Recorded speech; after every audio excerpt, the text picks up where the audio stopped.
Welcome to the second episode of Doodles to Dazzle. I'm Charlie. And I'm Barbara. And together, we're... Charbi. I got the enthusiasm. Yes, it's perfect, welcome back. Honestly, thank you so much for being here. We had a great launch of our podcast and first episode that people loved and gave us such great feedback that we're gonna keep working on. And we're here excited to bring you episode 2, which is gonna be about... Is it too late to become an artist at the age of 30? Yeah. Now, we picked 30, but it could just as well be 20 or even 15 or 50 or, 90. or 90, whatever. We had to pick a number. So we picked 30 because, that's, after 30, because that's where we are at right now. Yes. We're excited to delve into this topic because I think it will resonate with a lot of aspiring artists. Yes, and this is a question that many of you might have asked yourselves. So it's more about this feeling of whether it's too late to become an artist or not, because I think there's a general or common belief that artistic pursuits need to be started early in your life, right? Whether you're a musician. Yeah, definitely. Right. As you know, I told in the last episode, I come from an artistic family. So something that I've always heard is like, oh, you need to have started before 5. Because, so you have to start before 5 because otherwise there's no point. So you end up having these kind of limitations. Yeah. So basically, after 5, you have failed already. Crazy. It's crazy. Yeah. We're gonna address this a little bit and dive into this. Because honestly, I don't think it's a healthy kind of thing. Sorry about that. I should put my phone on silent. Yeah. You're kidding, right? You just gave me a lecture about mine. All right. So in this episode, we're gonna jump into a bit our own struggles with this question when we faced it, because we also faced this when we started and when we didn't start over the course of our 20s. Yeah, definitely. I mean, I know there's a lot of limiting beliefs that come into play. This imposter syndrome that I know for sure I have been struggling with for a long time. Mm-hmm. Then there's fear of failure, fear of what other people will think of you, of your art. There's so many different aspects that can really come into play. Mm-hmm. And for us, a huge pivotal moment that brought about a change and that had us begin our artistic journey was, the lockdown, and where we just started to get beyond the BS and we just felt like it doesn't matter anymore. We just started to do things for our own sake, just to have some fun, right? That's where Exactly. it all began. That's where we shifted the focus. Yes. Yeah. That was for us a big moment. Where we just started making art ourselves for our own sake and let go of all these limiting beliefs and all that. Yeah, I mean, what are some of the most common excuses we tell ourselves? Ooh, that's a lot that's of a them. fun thing. Yeah. We had so much fun listing out these excuses. Yeah. But I bet there are more. And I am sure that some of you are gonna feel very much seen with these because that inner voice, you're gonna feel like, oh my God, these people, they know me too well. I've been using this too much. And we've been guilty of it. And we've been guilty of it. This is why we were able to list them out also. Yes. So we're gonna, just dive in. So should I start? Yeah, go for it. All right. So I'm just gonna say them all and let's see how you feel about it. So first, I'm too old. I'll never catch up. What's the point of even starting? I am not ready, and it's not perfect. I don't have enough time. I lack talent. Others won't like it. I have missed my chance. There's other priorities. What if I fail? Or what if people don't take me seriously? or I tried it once and then I failed, or I just start tomorrow. Yeah, I love that one. You know, so I'm sorry if this is a bit of a slap in your face, um, but yeah, the key takeaway from this one is like, am I gonna make excuses or am I gonna do it anyway? So the good news is that making that choice is within your control.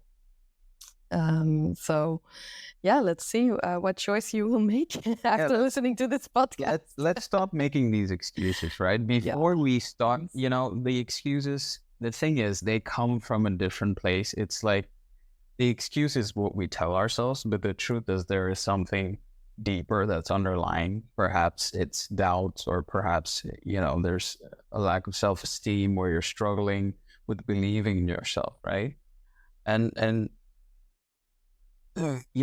some of these excuses touch on these doubts, like the fear of what if you fail, for example. That's such a common fear of failure, or fear of what other people might think because people won't take me seriously, or because I lack talent. These are such common fears or doubts that seep into our mind that stop us from taking any sort of action, right? Absolutely. Because you also have like the fear of what other people will think, right? When you take a career change and you take risks, there's always people who are going to, with the best of intentions, want to warn you, like, oh, be careful. Yeah. Because it's true. It's not a common path. Most people, they do something different, or they stay in a safe zone. Have you struggled with this yourself? Yeah, of course. I think this is a common struggle with artists. It's like it's going a bit against the stream, right? And to feel, it is very. It's not an easy path. Let me put it that way. It's not an easy path, because when you see everybody doing something else than you, it can definitely, that doubt can set in. You compare yourself. Oh yeah, yeah, completely. Because there are risks involved, and sometimes you will think, because it can be a financial struggle also, because you're taking risks there too. Yeah. And if you are a good person, you feel responsible about that as well. Yes. But yes, you just don't have to let yourself stop by that. No, of course you have to be. I'm not telling you to just jump into the deep water, and not think about anything.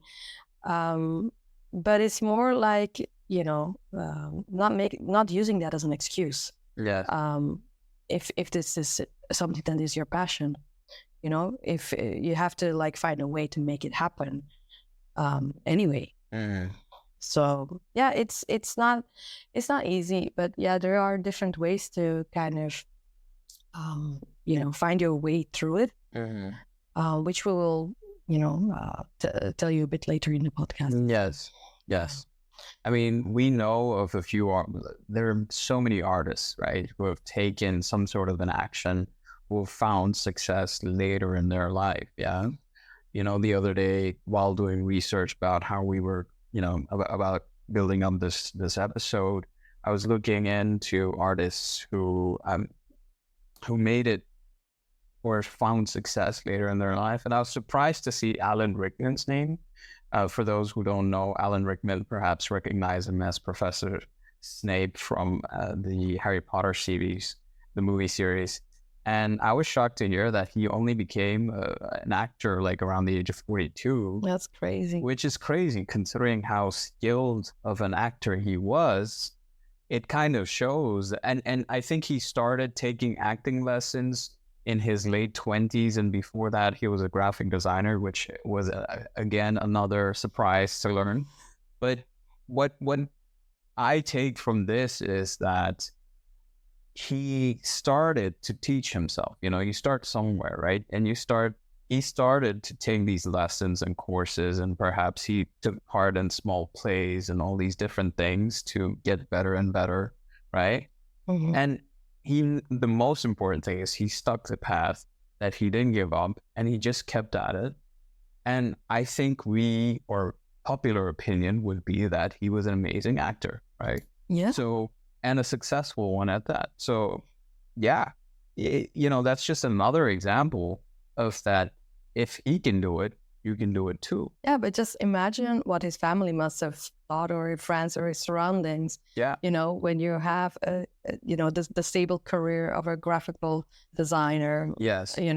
Or you have a decent kind of income coming in, and then you're like, oh, I want to be an actor. Yeah.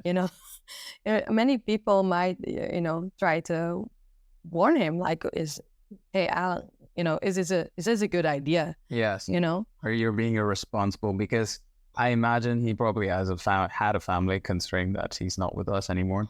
But yeah, so as someone who is not, who couldn't be considered as a young adult at that point, where maybe there's more freedom to make riskier choices, but the older you get, the more you're judged for being risky, right? Especially when you have a family to think about, right? Yeah. And that is where you can either be someone who finds a way through these naysayers or through these blocks, or you can be someone who just never takes any action and lives with regret, right? Yeah. I think there's also has to be something has to be said about being reckless or taking risks. They're two very, very different things. Exactly. That's a good point you touched on, actually. Yeah. You have to be smart with your risks. Yeah. A calculated risk. It needs to be a calculated risk. And, if you're going to go for it, you have to go for it. You have to put your everything there. Because if you're going to do it like half-heartedly, yes, then there's no point. Then you're setting yourself up for failure at that point. So either you have to make the choice with the whole fiber of your being, that you're going to do it and that you're going to put your all into it. Yes. Because if, otherwise there's just no point to it. So, it's just about making that choice. Like, I'm gonna do it. And you will know when you are ready to take that risk, because there will be a lot of doubt that comes before you take that kind of risk, but you will feel it. You will feel it like, okay, I'm ready. I need to do this. I need to do this for myself. Right? Yes. And that's how I feel, at least. Like, no, I 100% agree with it. The thing is, it's not age related, right? In the end, I think one of the key takeaways is it's not about your age. You can start at any point, because I like to think anyway, that whatever your age is, if you really take to your own life, your surroundings, whatever it is you're going in life, there's always something of value that you can express within your art, right? Absolutely. Yeah. The thing is, it's what matters here is that you need to believe in yourself. So that taking that risk, it goes hand in hand with that belief in yourself. Yes. So yeah, you have to believe that you're going to make it happen. Yeah. You have to build on your vision. Yes. You have to build on your vision to make it happen. Yes. Because when you have your eyes on the prize, as you say that, then you know that the risks that you're taking, that they're gonna lead you to that prize. Sure. Yeah. Sure. But you need direction. With everything in life, you need direction. So you need to give yourself that direction. There's no point in having small goals. Yes. And I think, there's another thing, is to not tie your journey to a time frame or time limit, but it's not about how fast you can get there and all that kind of stuff. It's about, embracing the journey itself. Yeah. It's okay if it takes time, because if you make art about, this is where it ties into the motivations. Like, why are you doing this? Why did you make this choice? If you want to start your artistic journey, that's fine. But, you need to think about your motivations. Start with the why, right? Yeah. You need to know, why are you taking this journey? Because if your motivations are not, are misplaced, let me put it that way, then it could be that you burn out quickly or you give up halfway, or you feel unfulfilled or because you you're feel not making unfulfilled. something that comes from your heart. Yes.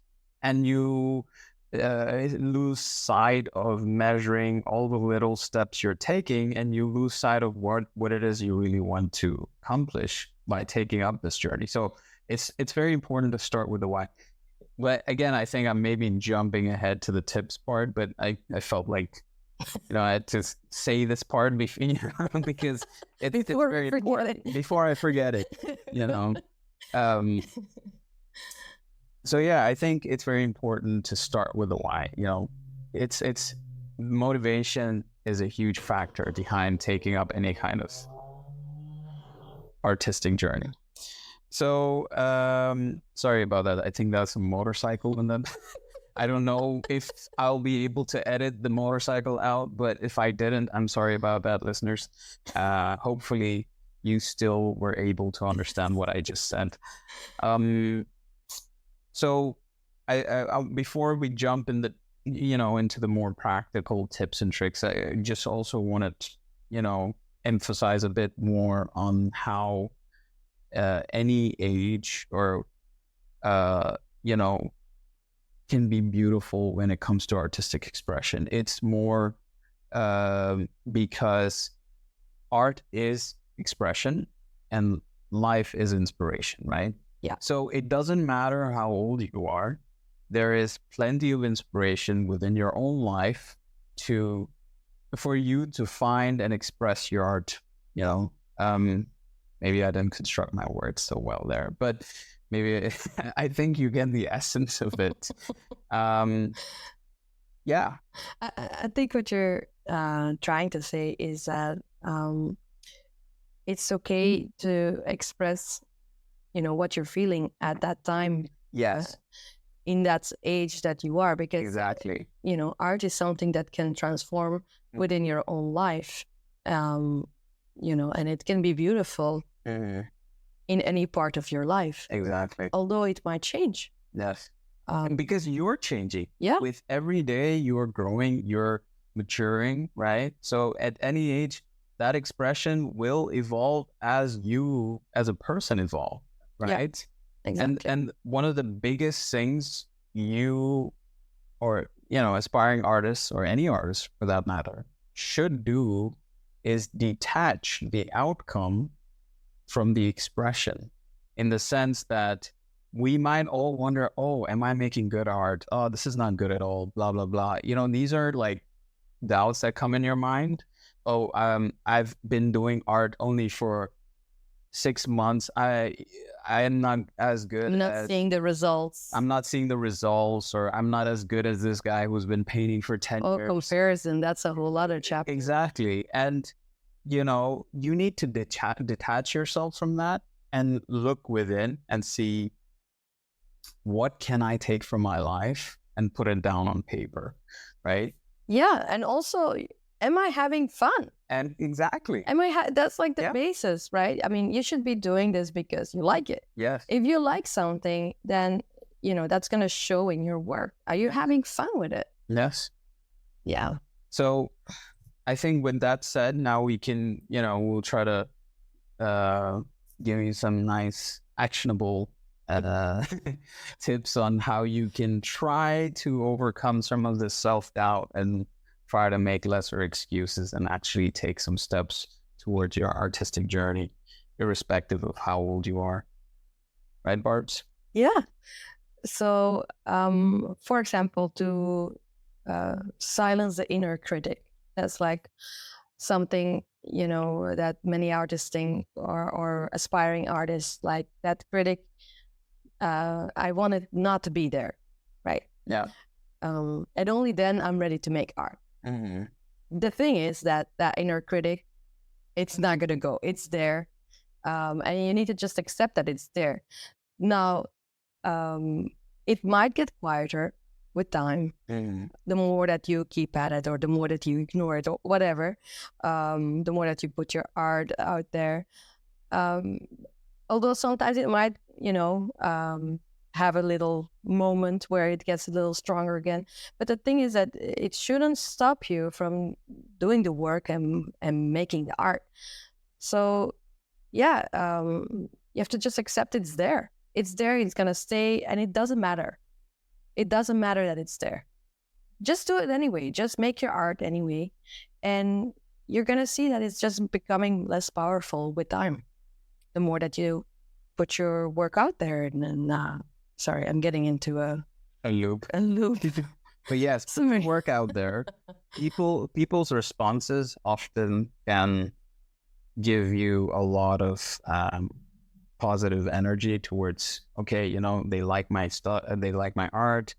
I want to do it more. At least it was for us anyway. When especially when we showed it to For sure. family, and maybe it's bias, but whatever the case was, seeing their reactions always and still continues to this day to lift us up and drive us to keep going back to the paper and putting out new stuff, right? Yeah, because they got excited about, oh, what did you make now? What did you make this week? Or Yeah. what are you up to now? And seeing that anticipation grow with friends and family was definitely something that give you a little boost. Also, just seeing the look on their faces when they say, whoa, that's so cool, or that's so beautiful, or seeing emotion, any kind of emotion to something that you made. And you see somebody connect with that. Yes. That's like, for me, that's magic. Yes. Yeah.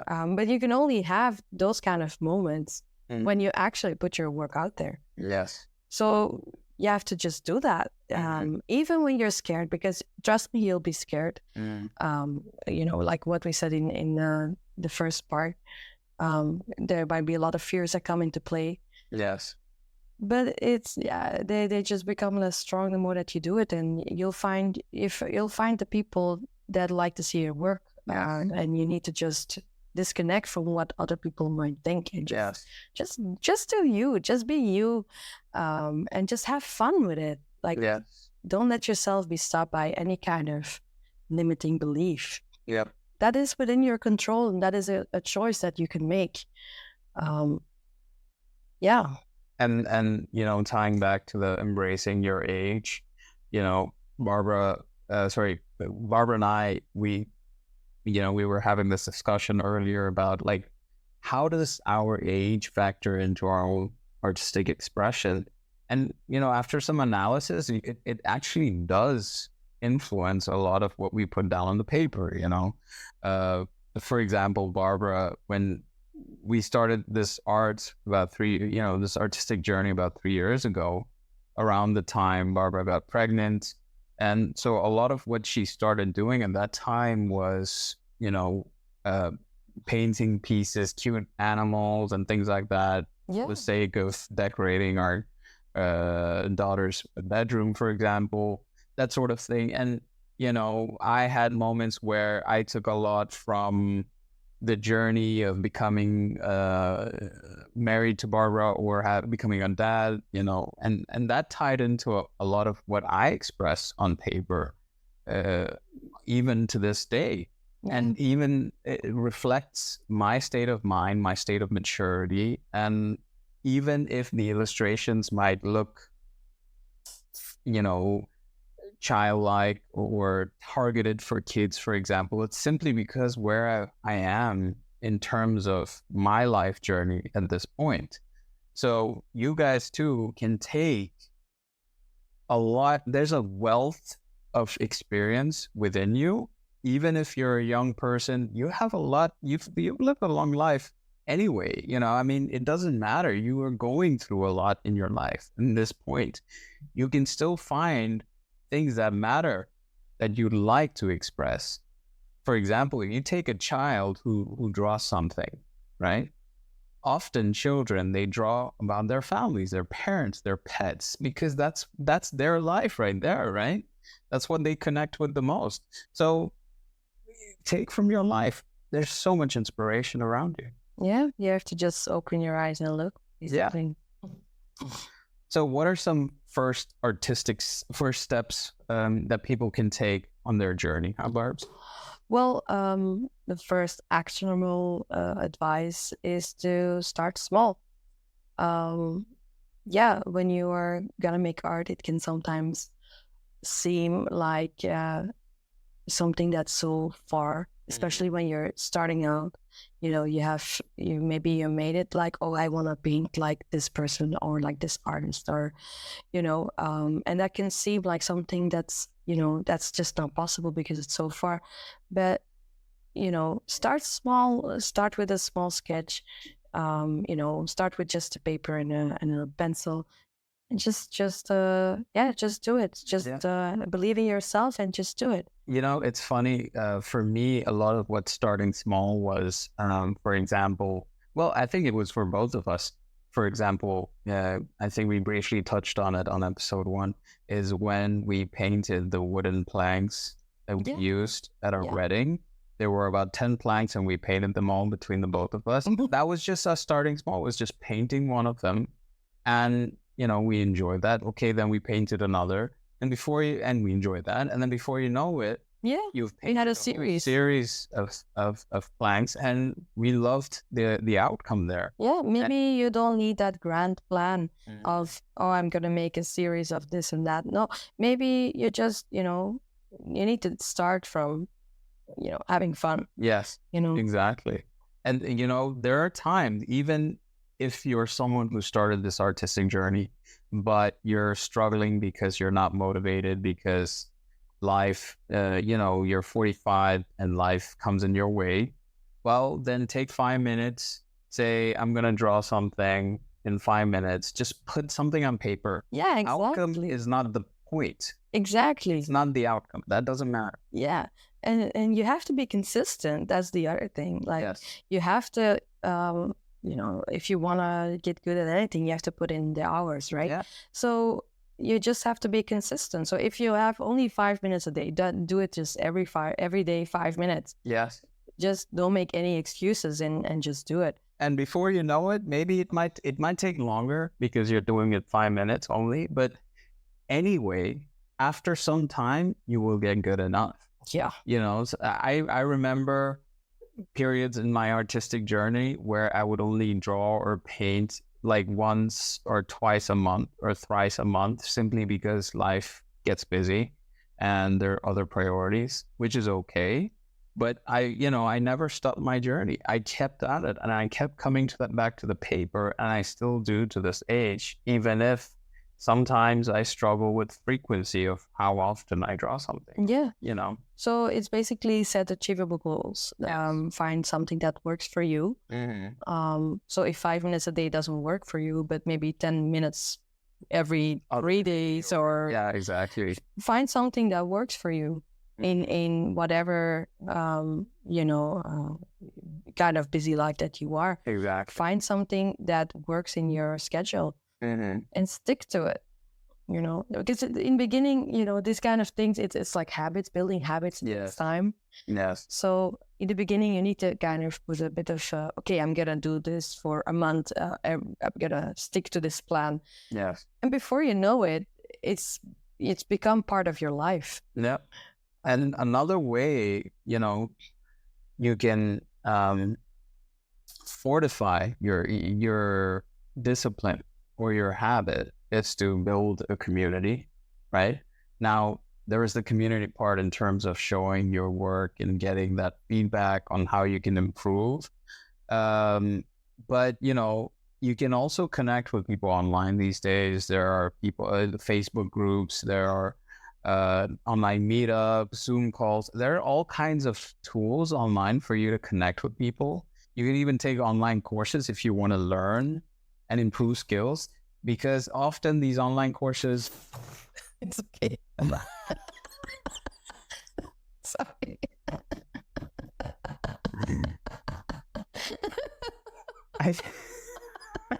Sorry, I got startled because Barbara's purse just fell. I think we're haunted today. I think so too. I think we should leave this part in again because too much time to edit all this stuff out. This is why we need a quiet room. Yeah, we're working on it. We're working on it. Right. I have to recall what it is I was trying to say.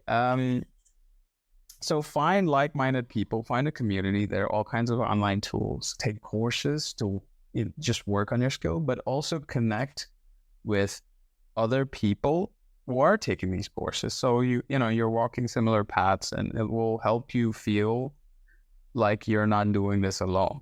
Mm-hmm.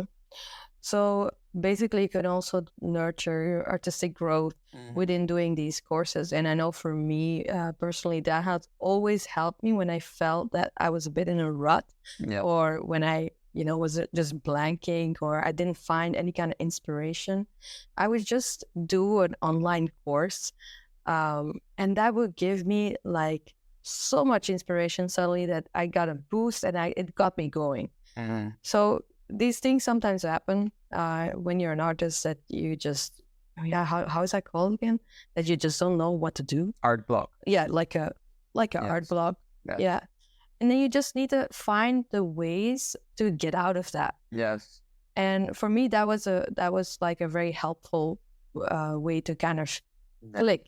Exactly. I think one of the biggest things, in fact, the most encouraging thing, is really putting yourself out there. Yeah. I know we might emphasize this a lot, but if we're really talking from personal experience here, because we saw a significant growth in our mental health, in our motivations, and I would say mental health and motivation, simply because we connected with so many people. For example, we've done a few art markets where we had our own stall, where we would be selling our merch and, all the posters of our art, or bookmarks, and all these other products we have. You can check it out on our social media or Etsy shop, by the way. But that, the reactions of the people, the connections we made with other small business owners, other artists in these markets, really made us feel like we're part of a community. We're part of this, this community of artists that are also working hard on their own artistic journeys. And it feels encouraging and uplifting because, hey, we're doing the same. We're not alone in this. And we just have to keep at it, just like all these other people who are on their own journeys. Right? Yeah. Okay, so build a supportive community, right? That's a huge tip right there. Now, taking all of this, and I think the biggest takeaway is creativity has no age, no boundaries. It's just you're all at a different chapter in your life. Take from that chapter and just express yourselves. And know that it's never too late to pick up a pencil, a brush, or any kind of creative tool and express yourself and have fun with it. That's what matters. I think that's the most fun with it. Do it with your whole heart. Yes, have fun with it. Do it with your whole heart. And we hope that you found this episode useful, and we hope that it, really helps you on your journeys and gives you some inspiration. If you feel like you're alone in, on your journeys and need more support, please connect with us. We are eager to meet more artists. We're eager to connect with all of you. So shoot us a message on social media. Yeah, and share your stories. Share your journey with us. We'd love to hear it. We just love to hear it. If you have any questions on what inspires us or other artists, or activities or tips and tricks, etc., just connect with us. At Charbi.Online. That's Charbi without an E. I will keep saying that part, but until you guys get used to the fact that Charbi has no E at the end. Also, please do follow and subscribe this podcast if you guys actually enjoy listening to us blab for, Yeah, give us a thumbs up. Yes. Or a heart. Yes, that would help. Your reviews will help us also rank better. But it's not just about that. It will also just encourage us to keep doing this. Definitely. Because as any artist, we also sometimes need this little boost, and it's always nice to hear that what we're putting out there in the world is enjoyed, and loved, and making a difference in your life. Yeah. All right. Thank you so much for tuning in today, and hopefully we we'll get back to you soon with episode 3 with more valuable stuff for you. Bye, guys. Take care. Bye.